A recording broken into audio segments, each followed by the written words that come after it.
mahalagang-mahalaga po ang aspeto ito para sa akin. I have a responsibility sa aking pamilya to clear things like this because I love my wife, I love my family very much, my kids. That's why I'm saying that it is not true.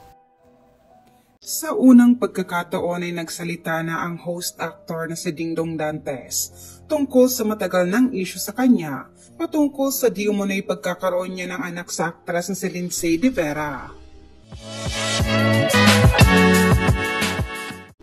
Matagal na nanahimik si Dingdong sa kabila ng mapanirang isyung ito at tinakala rin nilang tapos ng usaping ito dahil una nang itinanggi ng aktres na si Lindsay na nagkaroon sila ng anak o ugnayan man ni Dingdong.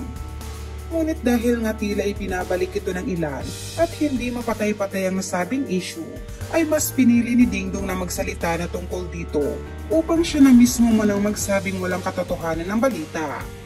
Anya pa, nais niyang klaruhin ang tungkol dito dahil mahal niya raw ang kanyang pamilya. Mga pahayag ni Dingdong, I think I'm okay that I cleared it because kailangan po talaga. At dahil mahal ko ang pamilya ko, kailangang maging klaro yung mga bagay na ganito. Pagtatanggi pa ng aktor, dahil may mga tumatawag na sa akin ng mga kaibigan, mga kamag-anak, yung mga nagmamalasakit po sa akin. And because I have a responsibility dito sa aking mga mahal sa buhay, sa aking mga kaibigan, responsibilidad ko na klaruhin ang isyong ito dahil mahalagang-mahalaga po yung respeto para sa akin. I have a responsibility sa aking pamilya to clear things like this because I love my wife, I love my family very much, and my kids. That's why I'm saying that it's not true. Anya pa, pinagtatawanan lamang umano nila ni Maria ng mga balita tungkol dito.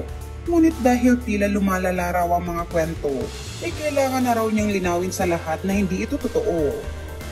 Samantala, ay kinabigla nga ito ng ilang fans ni Dingdong at nalungkot sila na may ganitong klaseng isyong ipinabato sa aktor, lalo na't napakaganda raw ng pamilya nila ng asawang si Marian, kasama ang dalawang anak. Narito ang ilan sa mga komento ng mga netizens tungkol dito. There is a demolition job against Dong Yan. Akala nila magtatagumpay sila na sirain ang magandang relasyon ng pamilya. Salamat Lods. Everything is clear now. Thank you Dong sa matapang na pagharap on National TV para sabihin ang katotohanan.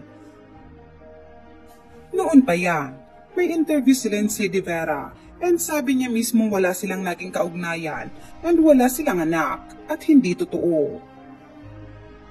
Matagal na pong nagsalita si Lindsay sa issue na yan at sinabi niyang hindi totoo dahil may respeto siya kay Dingdong at Marian. Parang aldab lang niya na hindi mamatay-matay ang issue na kesyo mag-asawa na si Maine at Alden at may 3 anak na daw. Sa tingin mo kung totoong may anak si Dingdong kay Lindsay, ay papayag si Lindsay at ang family nito na i-deny niya ang bata?